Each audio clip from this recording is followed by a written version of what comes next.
Her daughter-in-law served everyone dinner except her. Helen Madsen, 61, mother of 3 and host of Thanksgiving for 2 decades, found a paper plate on the floor instead. No seat, no thanks, no apology, just a scribbled note. This is yours. Everyone else ate together. By morning, every name that sat at that table but left her out was erased from her will. She'd fed them for years. Now she was done starving herself to feel needed. All right, before we dive into this crazy story, do me a favor, subscribe, and tell us where you're watching from. I walked into the kitchen, expecting the familiar buzz of conversation, the clatter of dishes, and the warmth of a family gathered around the table. But the room felt eerily quiet. The smell of garlic and roasted vegetables still lingered in the air, but it was hollow, like the scent had nowhere to go. The table, where moments ago there had been laughter and stories being exchanged, was completely empty.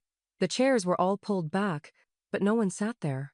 No plates, no glasses, nothing to suggest that a meal had been shared. Just silence, thick and unsettling. I scanned the room, my heart racing. Something wasn't right. Then, I saw it. On the floor, just beyond the kitchen island, lay a single paper plate. It was crumpled slightly at the edges, as though it had been hastily discarded. My breath caught in my throat. The plate wasn't even filled, just a few remnants of mashed potatoes and a sliver of chicken that had been picked at. And beside it, a note, in shaky handwriting. This is yours, everyone else ate together. The words hit me like a punch to the gut. My knees buckled slightly as I sank into the closest chair, my hand instinctively reaching out to grab the edge of the table for support. What did this mean? Where was everyone? Why were they gone? And why had they left this solitary plate for me? A wave of confusion washed over me, followed by a rising tide of hurt. My mind couldn't make sense of it. David, my husband, who I had spent nearly 20 years with, wasn't here. Neither was Sophia or James. How could they have done this? They knew how much this weekend meant to me. I had spent hours planning, shopping, cooking. All for what? I grabbed my phone from the counter, my fingers trembling as I unlocked the screen. No messages, no calls, nothing. My heart sank as I scrolled through, checking the times, the contacts, desperate for any sign, any explanation. Had something happened? Were they okay? I dialed David's number, pressing the phone to my ear, the dial tone echoing through the quiet house. It went to voicemail. I left a message, my voice barely steady. "David, where are you? What happened? I don't understand. Please call me." The voicemail clicked off, and I stared at the screen, feeling a cold chill creep down my spine. Something wasn't adding up. It was all wrong. My mind raced. Had I failed them? Had I done something to drive them away? Had this been my fault? The silence of the house felt suffocating now. The smell of food, once so comforting, seemed like a cruel reminder of the dinner that should have been but never was. I moved mechanically, my hands still shaking as I grabbed my journal from the drawer. I needed to write, needed to make sense of the chaos that was taking over my thoughts. I needed answers. Flipping through the pages, I quickly scrawled my thoughts down. This has to be a misunderstanding. I need answers. I don't know what happened. Where did everyone go? Why did they leave me here? Alone. The words felt hollow, as if they could somehow untangle the mess in my head. But they didn't. Nothing did. My thoughts were interrupted by the buzz of my phone. I jumped, startled. Without thinking, I swiped the screen, my heart hammering in my chest. It was a text from Sophia. "Sorry, Mom. I had plans." The words stung, each letter like a slap to my face. Plans? Sophia had plans? And not a single word to me about it? Not a call? Not even a heads up? I blinked, trying to make sense of the message. Was this the reason? Was this why they had all eaten without me? Did Sophia even know how much I'd put into this weekend?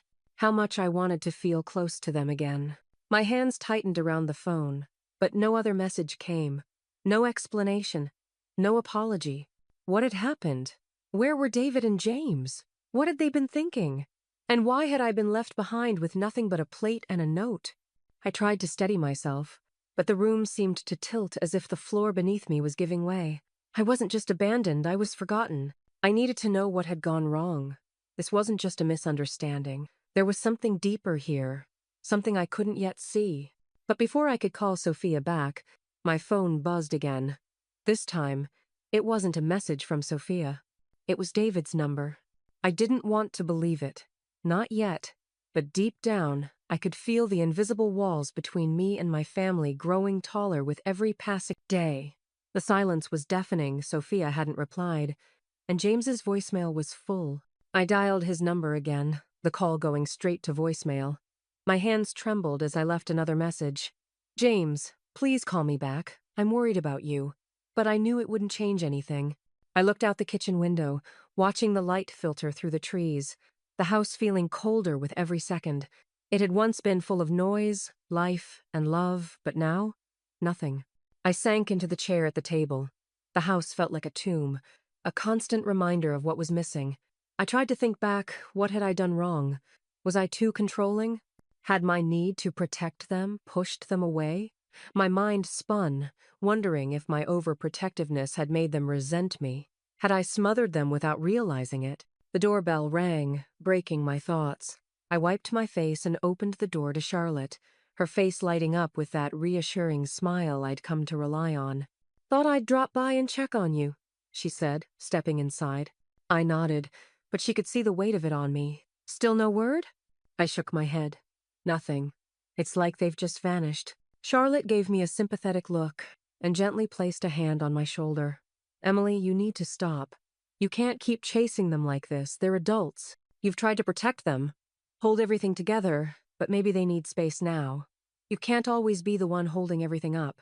Her words stung more than I expected. "But I don't want to lose them," I said quietly, the ache in my chest growing. "I just don't understand what happened." Charlotte sighed softly. "You've got to take a step back. Let them breathe. Maybe that's what they need. Focus on yourself, for once. Find your own peace." I nodded, though her words felt like a heavy weight. I wasn't sure I could do letting go, even for a little while, but maybe Charlotte was right. Maybe the best thing for all of us was some space. That evening, I went to my room, grabbed my journal, and began to write. The more I wrote, the more I wondered if I had been too controlling all along. Was I holding on too tightly? Had I pushed them away without realizing it? Days passed. I forced myself not to reach out, even though everything in me screamed to call them. The silence felt unbearable, but I tried to focus on myself, as Charlotte had suggested. It didn't get easier. The empty house felt colder each day. But then, just as I was beginning to accept the silence, to believe that distance was what they needed, my phone buzzed. It was a text from Sophia. "I think you need to know something about Dad." My heart stopped. What was this? What did she mean? I stared at the message, my hands trembling. The walls I'd been building for days suddenly cracked open, and I could feel the weight of what was to come. What was she about to say? What had I missed? I stared at Sophia's message, the words, "I think you need to know something about Dad," searing through my mind. What was she about to say? My heart raced, my hands trembling as I processed the weight of her words. For months, I'd been fighting the silence, trying to make sense of my family's distance. But now the truth was about to unravel in a way I never imagined. I didn't know how much time passed before I finally mustered the courage to respond. My fingers hovered over the phone, too afraid to ask what I already feared. But I couldn't avoid it. I needed to know.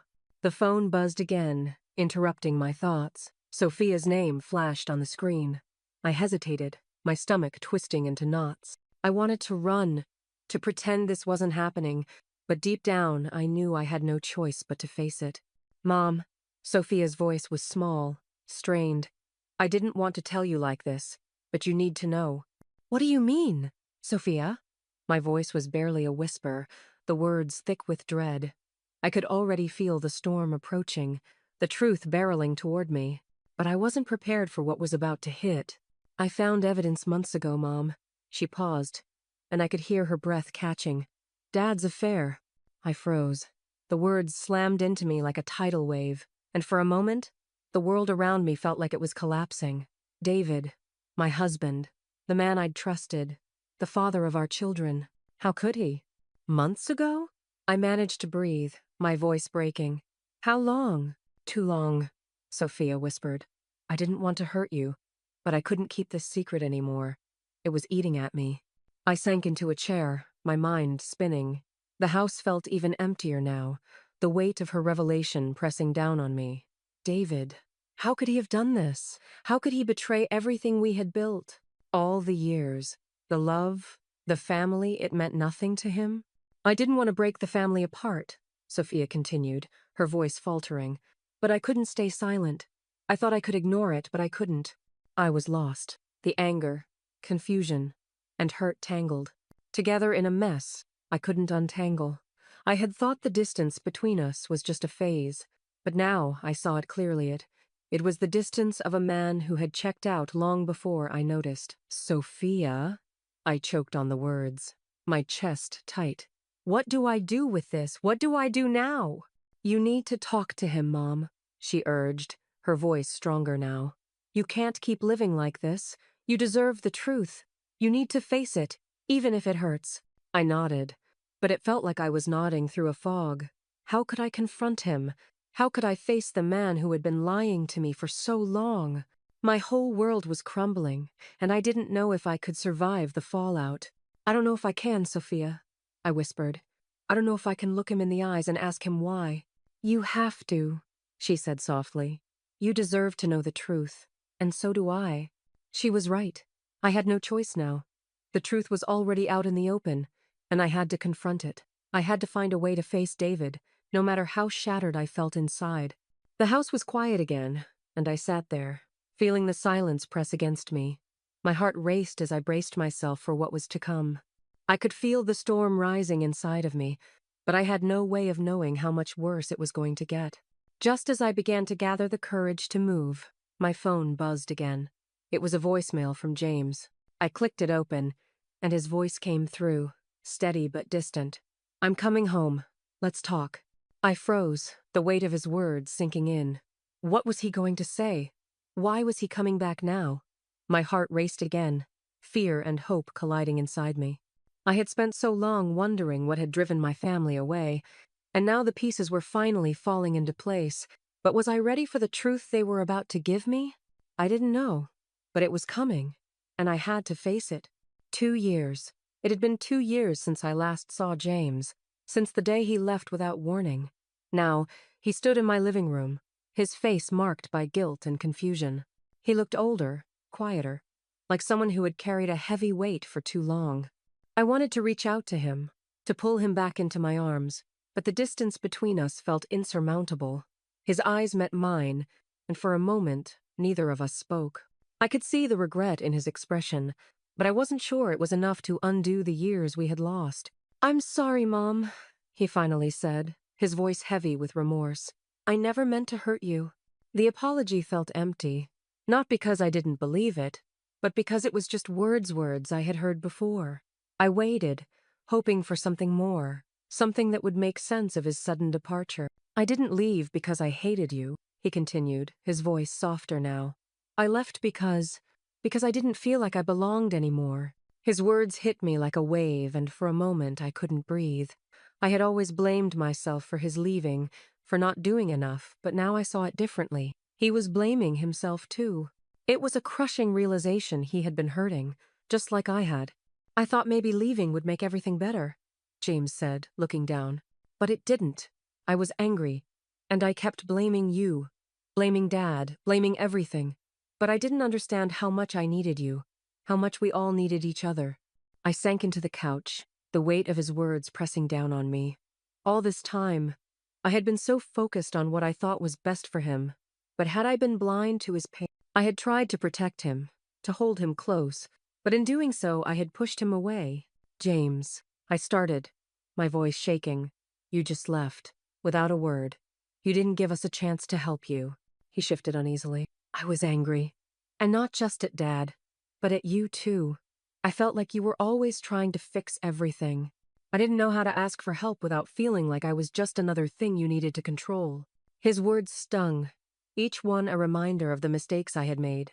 I had tried to shield him from the world, from the messiness of life, but in doing so, I had failed to see the person he was becoming, the person who needed space to grow, to figure things out on his own. I'm sorry, Mom, he said again, stepping closer. I should have said something sooner. I didn't know how to respond. The silence between us was heavy, and for a moment, I wasn't sure if there was anything left to say. Could we just pick up where we left off? Could I forgive him for leaving without explanation? Could I forgive myself for not seeing how much he was hurting? I don't know if we can just go back to the way things were, I said quietly, the weight of it all sinking in. But we can try, one day at a time. James nodded, hope flickering in his eyes. Do you think we can start over, Mom? Really start over? I hesitated. The years of pain and silence between us couldn't be erased with one conversation. But in that moment, I realized we had to try. We both had to try. I don't know, I said, my voice soft. But we have to. The words lingered between us, heavy with the promise of healing and the fear of what might still be broken. As we stood there facing each other, I couldn't help but wonder if this was the beginning of something newer, if the past was too much to overcome. The silence between us stretched longer than I expected. James sat across from me, his face unreadable, but there was something in his eyes, a kind of exhaustion that mirrored my own. He had come back with so many questions, so many things unsaid. But now, I found myself confronted with my own reflection in his words. The words he had said earlier echoed in my mind, like a mirror reflecting everything I had tried to ignore. Asterisk. You always tried to fix everything. I didn't know how to ask for help without feeling like I was just another thing you needed to control. Asterisk? He was right, wasn't he? I had tried so hard to protect him, to shield him from the world, to make sure he never got hurt. But in doing that, I had suffocated him, hadn't I? Had my overprotectiveness stunted his growth? I looked at him now, this man who had once been a boy, and realized I might have spent too much time trying to be his mother and not enough time being his ally. I know you resented me, I said quietly, the weight of it pressing on me. I didn't see it. I thought I was helping you. James shifted in his seat, eyes downcast. You were, in your own way, but you never gave me room to figure things out for myself. I couldn't breathe, Mom. I didn't want to be controlled anymore. The words felt like knives, even though I knew they were truths I had been avoiding. He had never asked to be held so tightly, and I had never asked if he was ready to break free. My heart ached, but I couldn't deny that I had been wrong. I hadn't listened when it mattered most. I'm sorry, James, I said, the words slipping out before I could stop them. I should have listened. I should have given you more space to grow. His eyes flickered to mine, a brief moment of vulnerability before he looked away. It's not just about the space, Mom. It's about the trust. You never trusted me to handle things on my own. You never trusted me to be my own person. The sting of his words settled into my chest, and I struggled to keep my composure. I thought I had been doing what was best for him, but it had been a form of control, not love. And now, I was paying the price for it. I'm sorry for that, I whispered. I see it now. But that doesn't make it right, and I don't know how to fix it. James met my gaze. The frustration in his eyes mingled with sadness. I don't know either, but we can't just pretend everything is fine. I don't want to fight anymore, but I don't know how to heal this. I nodded, feeling the weight of our years apart. So much had been left unsaid, so much unresolved. Could I forgive myself for everything I had done wrong, for not giving him the space he needed? Could he forgive me for all the times I had tried to be more than a mother, when what he really needed was a parent who trusted him to find his own way? I wanted to say something more, but the words felt hollow. How could I ask for forgiveness when I wasn't sure I could forgive myself? James stood up, breaking the moment. I'm gonna go, Mom. I think I just need to think about everything. About us. I stood with him, but neither of us moved toward the door. We stood there in the quiet, both of us wondering what came next. How could we rebuild what had been broken? I'll be around, Mom, he said, his voice low, almost hesitant. But I need time, too. I nodded, but I couldn't shake the feeling that time might not be enough. Could we really rebuild what had been lost? Could we ever go back to what we once had? Before he left, he turned to me, his eyes searching mine for something, maybe for a sign that I was still here, still willing to try. Can you forgive me, Mom? The question hung in the air, heavy with everything that had gone unsaid. I opened my mouth to respond, but no words came. I wasn't sure how to answer. I wasn't sure I was ready to forgive either him or myself. The silence in the room swallowed me whole. And as James stepped out the door, I realized that I might never have the answer I was searching for. The mornings had become quieter, but in a different way. James had been back for a week now, and we were slowly finding our way back to something that resembled normal. But the air between us was still fragile, like we were both waiting for the other to break. We spent time together, but it felt different. We weren't rushing to fix everything anymore. Instead, there was a quiet understanding that healing would take time and that it wouldn't be easy. I spent more time on my own, finding solace in the small moments like the one I had that morning, sitting in the kitchen with a cup of tea, letting the sunlight pour in. It was a comfort, this simple act of being. For the first time in a long time, I felt like I was taking care of myself, not just my family. James had been opening up more, telling me about the struggles he faced after he left, how the loneliness and guilt had weighed on him, how he had avoided coming back because he didn't know how to face us or himself. "I should have come back sooner," he'd said one night, "but I didn't know how to face you." And for the first time, I just listened. I didn't try to fix things or offer advice. I just let him talk. It felt like a small step towards something I hadn't been able to do before, be present, without trying to solve everything. "I'm here now," I told him. "We'll figure it out. We'll take our time." And so we did. We took our time, but there was still something hanging between us. Despite the openness, despite the attempts to understand each other again, I couldn't shake the feeling that we were still broken, just a little less so. That evening, after dinner, James asked me a question that stopped me cold. "Are you ready to forgive, Dad?" His voice was careful, almost hesitant. The question was unexpected. We had danced around David, avoided the conversation, but now it was here, staring me in the face. Could I forgive him? After everything? Could I really let go of the hurt, the betrayal? "I don't know," I said quietly, not sure of the answer myself.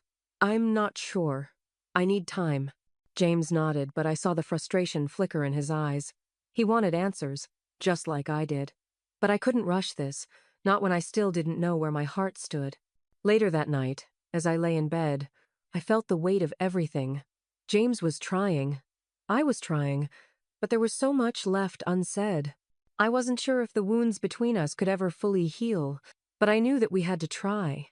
We couldn't go back, but maybe we could start fresh. The next morning, as I was about to head out for my walk, my phone rang. David's name appeared on the screen, and for a moment I froze. I hadn't spoken to him since everything had unraveled. The thought of him calling filled me with dread and uncertainty. I hesitated before answering. "Emily." His voice came through, sounding tight, unsure. "I want to talk about our future." The words sent a jolt through me. The conversation I had been avoiding was finally here. The one that would decide if we could rebuild, if we could find a way to move forward. My heart raced, and my mind spun. "I'm not sure I'm ready," I whispered, the words slipping out before I could stop them. David didn't falter. "We can't keep living like this, Emily. We need to talk." I felt the weight of it all press in, the years of silence and hurt. This was it, the conversation that could change everything. I wasn't sure if I was ready, but I knew I had no choice. "Okay," I said, my voice steady, though my chest tightened. "Let's talk." The phone call was the beginning, and I wasn't sure what came next. All I knew was that whatever happened, everything was about to change. I never imagined that face showing up at my door, but there he was. David, standing in front of me, his eyes filled with regret, his posture stiff. It had been so long since I'd seen him, but the tension between us felt just as thick as it had the day everything unraveled. I didn't know what to do, whether to slam the door in his face or invite him in for a conversation that could change everything. "Emily." His voice was softer than I remembered, almost pleading. "Can we talk?" I stood frozen, my heart racing. I hadn't prepared for this, hadn't expected him to show up at my doorstep. I opened my mouth, but no words came out. "Please," he urged. "I know I messed up. I've been thinking about everything, and I need to apologize for what I did." His apology felt weak, too rehearsed, like something he'd said to himself 100 times but never truly believed. I couldn't just let him apologize and move on. He had broken something I didn't know how to fix. "I'm not sure you can apologize for what you've done," I said finally, my voice trembling with emotion. "You don't just break a family and expect it to be fixed with words." David's gaze dropped, his guilt palpable. "I know," I wasn't thinking. It's just, I don't know how to explain it, but I was lost. And I didn't know how to handle everything. The pressure, the fear, I made the worst choice, and I regret it. His words lingered, but they didn't change what had happened. They didn't erase the hurt. I don't know if I can forgive you, I said, my voice steady but cracking with the weight of the years we had lost. I don't know if I can ever forget what you did. David stepped forward, voice dropping even lower. I want to work on this, Emily. I want to rebuild what we had. I don't want to lose you. I don't want to lose us. I felt the weight of his words pressing down on me, but a part of me recoiled. The idea of rebuilding everything felt impossible, and yet here he was, asking for a chance. I need space, I said, not harshly, but firmly. I need to think. I can't make a decision like this right now.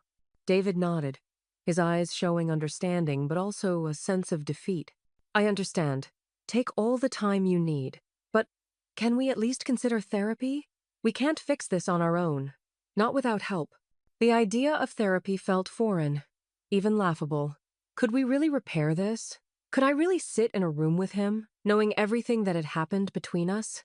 The thought of it unsettled me, but part of me knew we couldn't fix anything without trying. I don't know, I admitted. I don't know if it's even worth saving. You've changed everything between us. I know I did, David said quietly, regret written across his face. And I don't expect you to forgive me right away. But I need you to know I want to fix this. I don't want to lose what we had, Emily, please. Just think about it.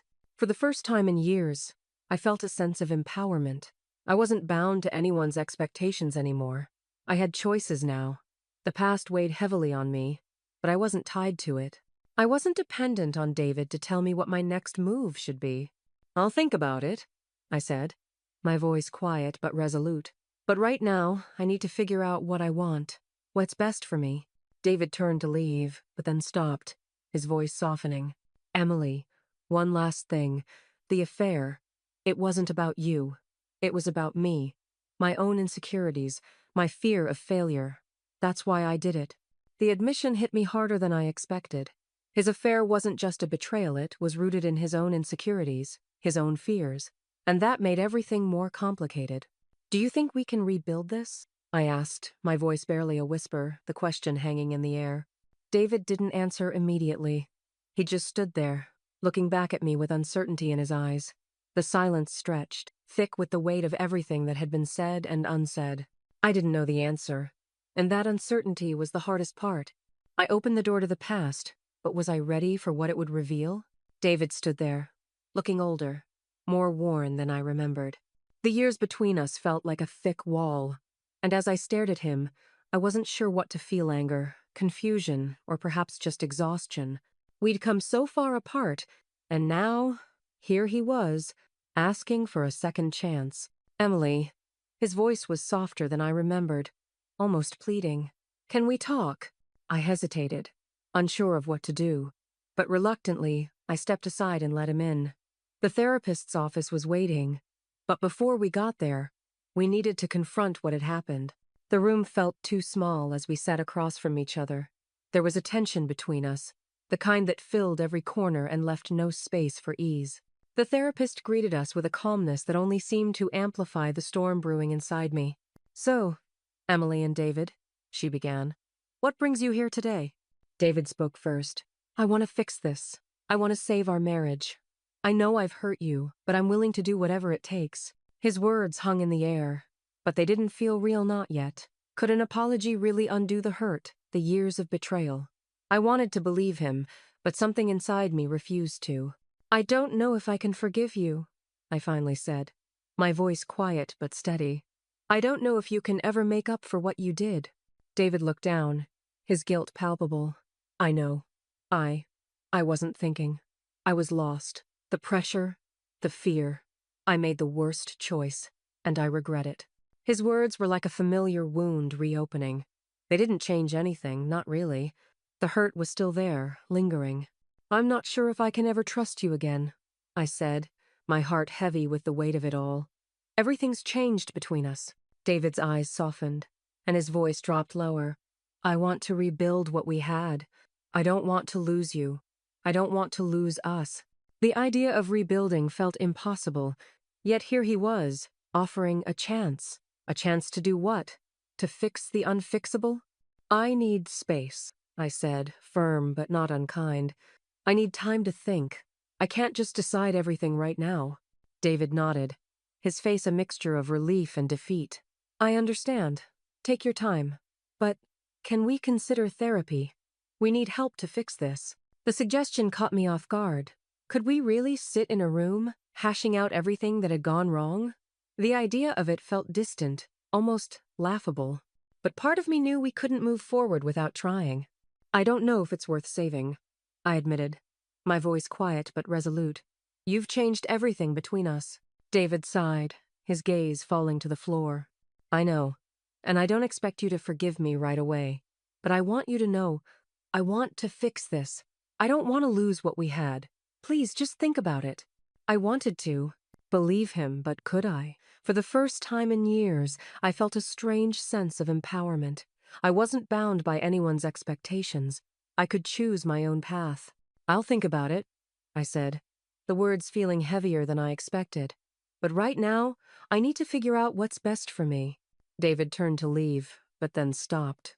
One last thing. The affair. It wasn't about you. It was about me. My own fears, my insecurities. That's why I did it. His admission hit me harder than I expected.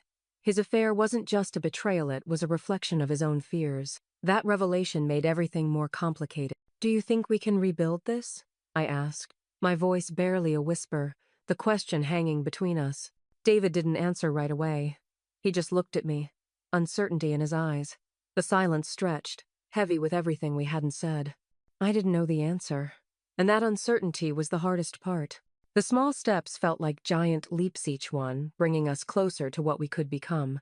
But the weight of the past still hung between us.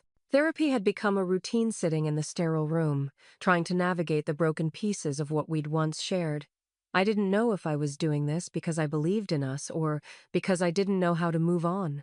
David was trying, really trying. He showed up every week, apologizing, listening, making an effort in ways I had never seen before. But the cracks in our foundation were still there, jagged and deep.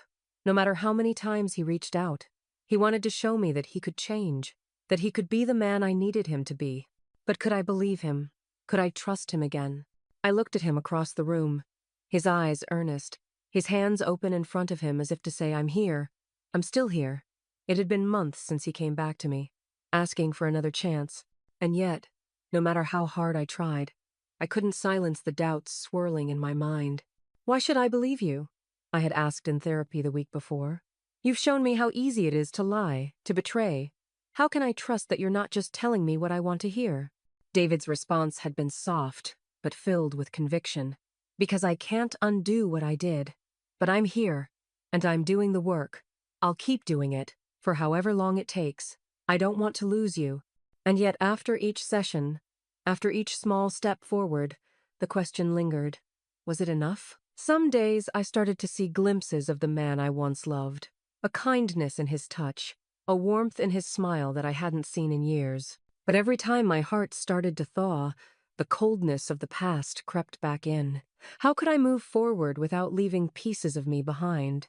How could I trust when every word, every gesture felt fragile? James and Sophia had noticed the change in me. Our relationship was slowly improving, and I felt like I was finally able to step outside the shell I'd hidden in for so long. With them, things felt lighter. I wasn't as afraid to speak my mind, to make decisions without asking for permission. I was reclaiming parts of myself I had lost along the way. But with David, I wasn't sure if I was rebuilding or just holding onto the remnants of what we used to have. The trust didn't come easily. Every time he tried to get closer, I recoiled. Every time he said the right thing, I questioned whether it was the truth. The pieces of me that I had kept hidden were fragile, and I wasn't sure if I could put them back together with him. I'm trying, Emily, David said one evening after a particularly hard session. I know it's not easy. I know you're not sure. But I want to make this right. I want to show you that I can be what you need. I looked at him, trying to see beyond the words. I didn't know if I could. I didn't know if I could ever forget what he had done. The betrayal wasn't just an event. It was a wound that kept reopening.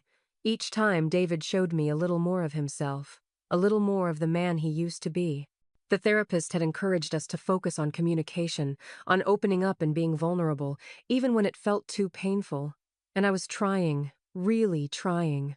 But every time I let my guard down, the fear of being hurt again took over. We walked out of therapy, the air between us thick with uncertainty. David's hand brushed mine, but it felt strange, like we were still learning to touch each other again, to feel each other's presence without the weight of the past crashing down on us. As we reached the car, David turned to me, his voice barely above a whisper. "Can we really try again, Emily?" The question hit me like a thunderclap, leaving me breathless.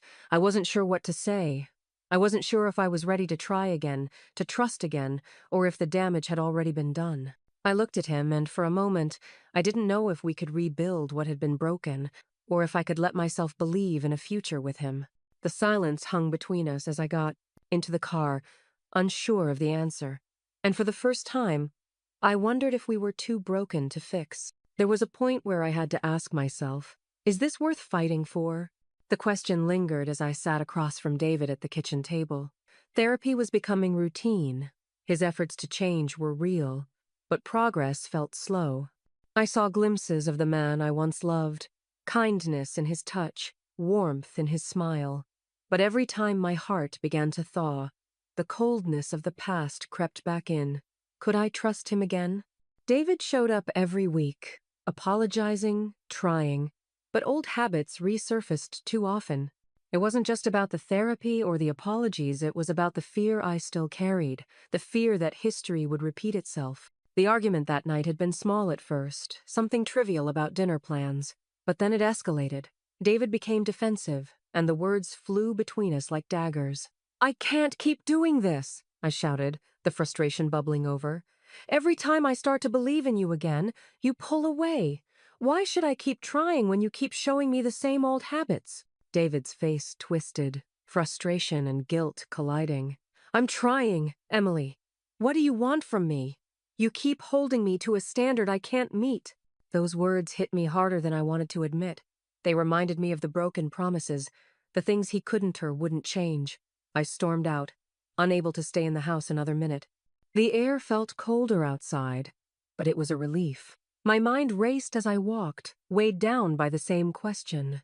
Could I stay in this marriage? Was it worth the emotional cost? I ended up at Charlotte's, her arms around me before I could even speak. She listened patiently as I poured out my heart, explaining how torn I felt. She didn't offer answers. She didn't need to.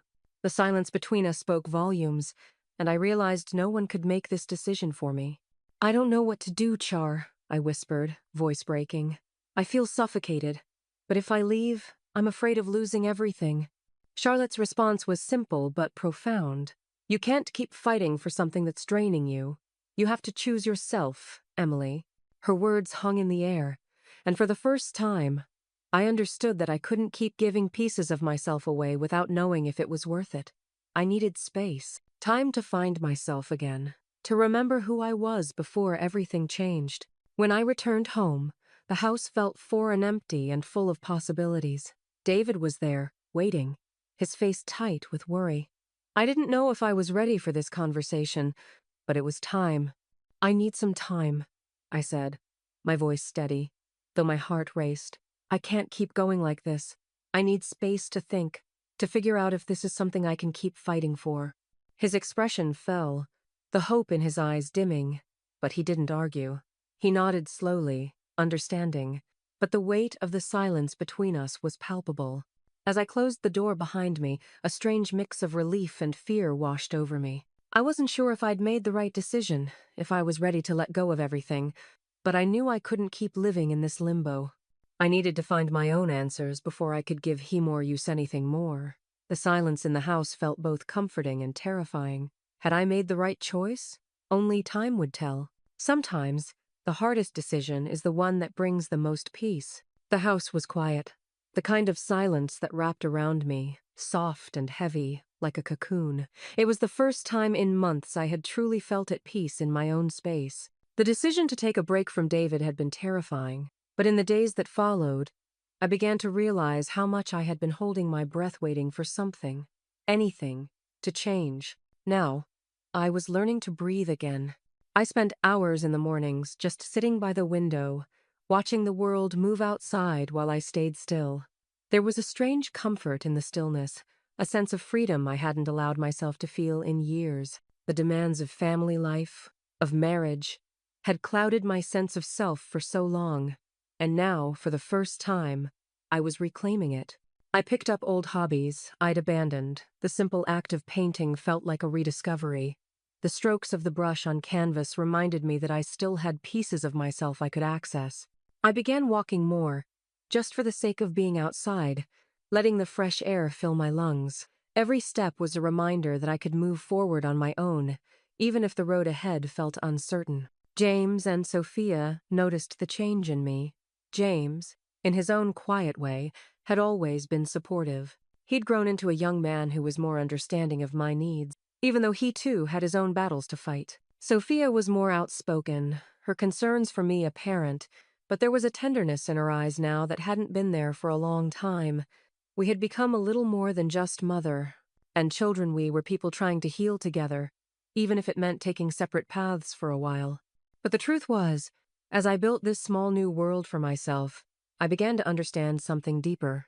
James and Sophia weren't just here to support me, they, too, were figuring things out. James had his own issues, his own fears of abandonment. Sophia was grappling with her place in all of this, trying to find a way to connect with me again after everything had shifted. I realized then that this space, this break, wasn't just for me. It was for all of us. It gave us the room to breathe, to heal, to grow without the pressure of trying to fix each other. I wasn't the only one who needed time to figure things out. Healing didn't require perfection. It required moving forward, even if it meant taking imperfect steps. I could spend the rest of my life dwelling on what went wrong, or I could choose to look ahead, to see what was still possible. One evening, as I sat on the porch with a cup of tea, I felt a shift. The sun was setting, casting golden light across the yard, and for the first time in a long time, I felt something like hope.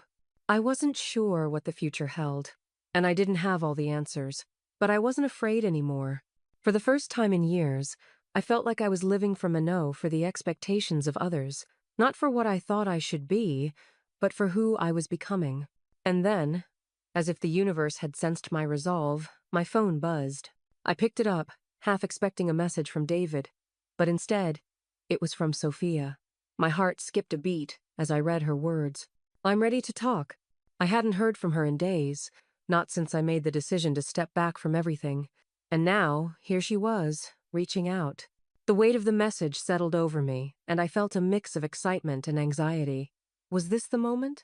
The conversation that would change everything? I stared at the message for a long moment, my mind spinning. I had spent so much time wondering what the future would look like, what it would feel like to move on, to leave the past behind. But maybe the future wasn't something to fear, it was something to face head on, even when the answers weren't clear. I took a deep breath and began to type my reply. When? I pressed send before I could second-guess myself. As I waited for her response, I felt the weight of the decision I had made. I had chosen space, chosen to live for myself, but now the next step was just a message away. And with that, I realized, sometimes the hardest decision truly does bring the most peace. But peace doesn't mean having all the answers. It just means being ready for what comes next. There was a point where I had to ask myself, is this worth fighting for? The question echoed in my mind as I drove to meet David. The cafe we had chosen was quiet, tucked away from the bustle of the city, and the moment I walked in, I saw him sitting at the corner table. His posture was stiff, but there was a softness in his eyes and expression I hadn't seen in years. He rose to greet me, but neither of us made a move toward each other. There was no rush, no hope left between us, just a quiet, inevitable ending. "Emily," he said, his voice thick with emotion. "I'm sorry. I know I've failed you, but I still love you. I'll keep fighting for us if you'll give me a chance." His words, familiar and worn, didn't reach me anymore. I'd heard them too many times to believe them. For years, I had held on, clinging to the hope that things would change, that I could fix what had been broken. but I couldn't fix him. I couldn't fix us. I will always care for you, David, I said, my voice steady but filled with the weight of all that had passed between us. You're the father of my children. I'll never forget what we shared, but the truth is, we've been trying to fix something that can't be fixed. David's face fell, the hope in his eyes dimming with the finality in my words. He opened his mouth to speak again, but I stopped him. I can't fix you, David, I said softly, but with clarity. I've tried for so long, but I've realized I can only fix myself. The weight of those words hung in the air between us. The years of sacrifice, of constantly putting his needs before my own, had taken their toll. I had lost myself in the process, believing that if I just held on a little longer, if I just tried a little harder, we could return to what we once had. But I couldn't keep living in the past. I had to move forward.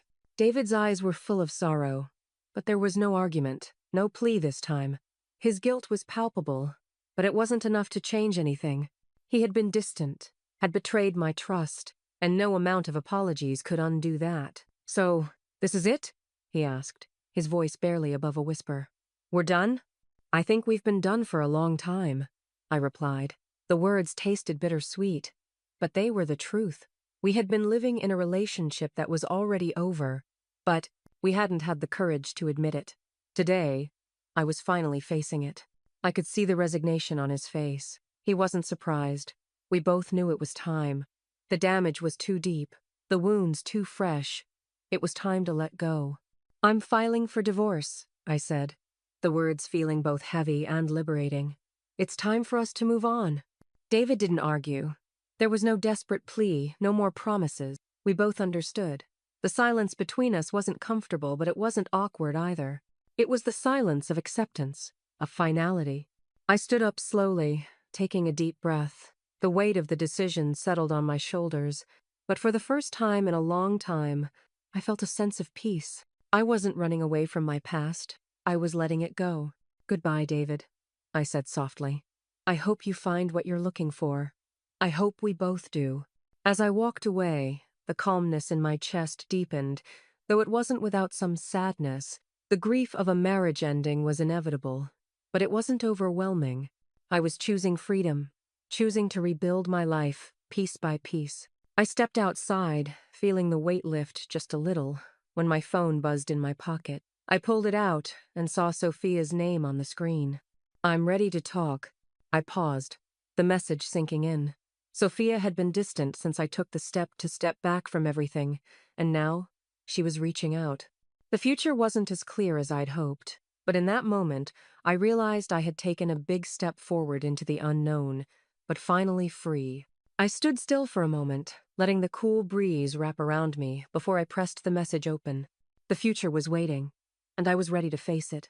There was something freeing about walking away from the past, and I could feel it in every step. The weight I had carried for so long was finally lifting.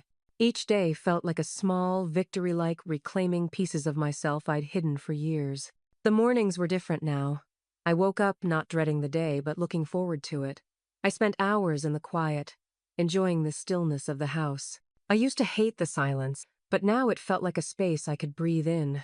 I was no longer bound by the demands of family life or a marriage that had slowly faded away. I was learning to live for myself. I picked up hobbies I had abandoned, painting, for one. The brushstrokes on canvas felt freeing, like I was reconnecting with a part of myself that had long been lost. I started walking more, just to be outside, to let the fresh air fill my lungs. I felt alive again, even in the quiet moments. It wasn't about perfection anymore. It was about finding joy in the simple things. James and Sophia noticed the change in me. They had always been supportive, but now there was a deeper understanding between us. James, though quiet, had begun to open up more. His fears of abandonment still lingered, but he was no longer afraid to acknowledge them. It was as if we were both learning to talk to each other as equals, no longer bound by the distance that had once defined us. Sophia, ever the outspoken one, had also started finding her way back. I noticed the tenderness in her eyes again, the concern that had been buried under frustration for so long. It wasn't just that she was concerned about me. It was that she was finding her own healing, too. We were all in this together, but we were taking separate paths. It was slow, but we were healing as individuals and, in the process, healing each other. As the weeks passed, I realized that my journey had inspired theirs. My choice to let go of the past, to embrace my own independence, gave them permission to do the same. James, despite his struggles, was finding his own strength. Sophia, though still grappling with her own emotions, was letting down the walls she'd built to protect herself. Our healing wasn't just about me. It was about the three of us learning to grow, together but separately. I found peace in my own company. I had learned to be comfortable with who I was. For so many years, I had lived for others, me, husband, my children, my role in the world. But now, I was learning to define myself by my own terms. I was no longer looking for validation in anyone else. I had freed myself from the weight of expectations. Healing doesn't require perfection. It requires moving forward, even if the steps are small, and trusting that you can navigate the road ahead without looking back. I had spent too much of my life wondering what had gone wrong, what could have been. But now, I was embracing what was still possible.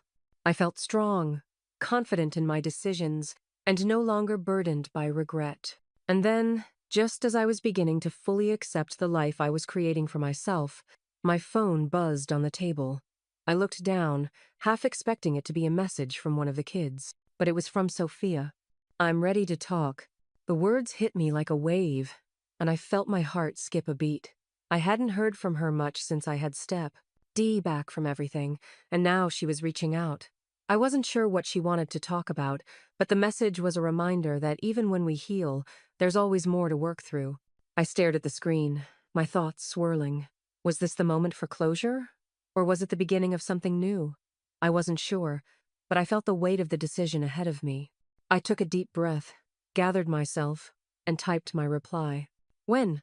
As I pressed send, I felt a strange peace. No matter what happened next, I was ready to face it.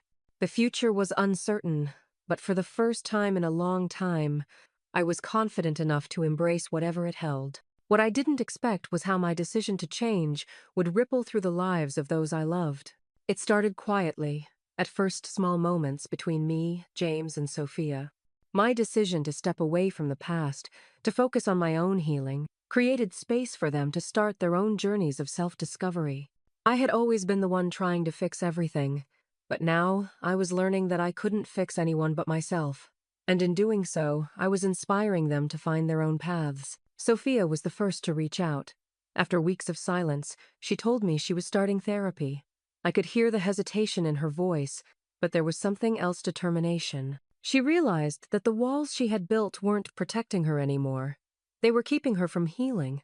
The idea of letting go of the past was a huge step, but she was ready. "I don't know what I'm looking for, Mom," she said softly one evening, "but I know I need to change." I smiled, knowing that this was her journey, just as mine had been. The pain of the past still lingered in her, but she was finally ready to face it, to work through it. James, too, was starting to open up in ways he hadn't before. We had always had a deep connection, but his quiet struggles had kept him distant. Now, he was talking about his fears, his feelings of abandonment, and his growing understanding of his own identity. The change wasn't just about healing from the past, it was about building a new relationship with himself. "I've been thinking about everything, about how I've held back," he told me one afternoon. "I'm trying to figure out who I am, not just who I was supposed to be." His words felt like a turning point for both of us. It wasn't just about repairing our relationship. It was about him finding his own strength, apart from me. I realized that my journey had created space for them to heal as well. Our paths were separate, but the growth was mutual. We were no longer bound by the weight of our shared history. Instead, we were starting to rebuild our relationships with new understanding, new compassion, and new freedom. As the weeks passed, I found myself embracing the stillness. I no longer feared the quiet moments alone.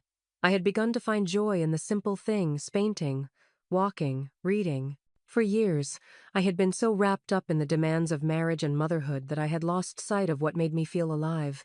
But now, I was learning to live for myself, to find happiness in my own company. Healing, I realized, doesn't require perfection. It requires moving forward, even if it's slowly. It requires letting go of what no longer serves you and finding the courage to embrace what's ahead. I had spent so much of my life looking back, wondering what went wrong, but now I was finally starting to look ahead. As I sat in the quiet of my home one evening, my phone buzzed. I glanced at the screen, half expecting it to be a message from James or Sophia, but it was from Sophia. "I'm ready to talk." Her message hit me like a wave. I hadn't heard from her much since I decided to take space, and now she was reaching out. What did she want to talk about? Was this the moment for closure or something else? I stared at the screen, my thoughts swirling. The future was still uncertain, but I realized I was no longer afraid of it. I had faced the hardest part letting go, and now, whatever came next, I was ready. I took a deep breath, gathered my thoughts, and typed my reply. When? As I pressed send, a strange peace settled over me. No matter what happened next, I knew I was moving forward, no longer defined by the past. The future was waiting, and I was ready to face it, whatever it held. The hardest part of this journey wasn't saying goodbye, it was embracing what comes next. I stood at the edge of a new chapter, uncertain but filled with a quiet excitement. The opportunity Claire had offered on that seemed to come out of nowhere felt like a gift I wasn't quite sure I was ready to open. But the more I thought about it, the more I realized how much I had grown. The woman I was today, the one who had let go of the past, was strong enough to face this next step. I had worked so hard to heal, to find myself again, and now it was time to use that strength to move forward. The past was no longer the lens through which I viewed my life. I accepted the offer, a decision that felt as natural as breathing, but one that also filled me with a deep sense of vulnerability. It was a risk, but it was mine to take. The mornings now had a new rhythm. I'd wake up early, my first cup of coffee in hand, the sunlight creeping through the kitchen window. I'd sit at the table, allowing myself the quiet moments before the day began. For so long I'd lived for others, measured my worth by my roles as a mother and a wife. But now, there was a sense of stillness that felt like freedom. I was learning to live for myself, to be at peace in my own company. James and Sophia had come a long way, too. Their healing was just beginning to show, and I could see the shift in our relationships. We had always been connected, but now it was different. It wasn't about me fixing things anymore. It was about us supporting each other through the changes. I had made space for them to grow, just as they had made space for me. We were evolving as individuals, but I could feel the bonds strengthening in ways I hadn't anticipated. There was a mutual understanding now, an unspoken respect that hadn't been there before. James, quiet and thoughtful, had opened up in ways I never expected. He had his struggles. Of course, still working through the pain of the past, but he was finding his own voice. There was no more hiding behind the walls of anger or fear. He was becoming who he was meant to be, and it was powerful to watch. Sophia, too, was changing. I had seen her wrestle with herself for so long, but now there was a softness to her, a gentleness that had been hidden behind her sharp edges. She wasn't afraid to confront her emotions anymore, and her willingness to heal was something I couldn't help but admire. She had begun to open up about her own struggles, about her relationship with the past. It wasn't easy, but I saw the woman she was becoming, a woman who was learning to stand on her own 2 feet, just as I had. I offered my support, of course, but it wasn't in the same way as before. This time, I wasn't trying to fix everything. I was simply there, a steady presence as they navigated their own journeys. They didn't need me to carry them anymore. They were learning to carry themselves, and I couldn't have been prouder. The weeks passed quickly, and I found myself more fulfilled than I had been in years. I was stepping into this new phase of my life with confidence, eager to see where it would take me. I wasn't defined by my past anymore. I wasn't defined by anyone's expectations. For the first time in a long time, I was living for myself, and it felt like breathing fresh air after being underwater for too long. One evening, as I sat in my kitchen sipping coffee, I thought back to everything that had led me here. The pain, the heartache, the uncertainty, it had all been part of the process.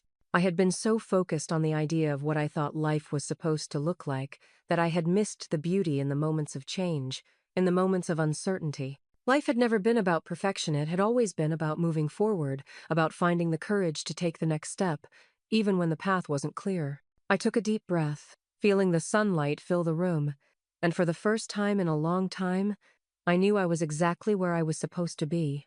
The future was still uncertain, but it was full of possibilities. I didn't need all the answers. I just needed to keep moving forward.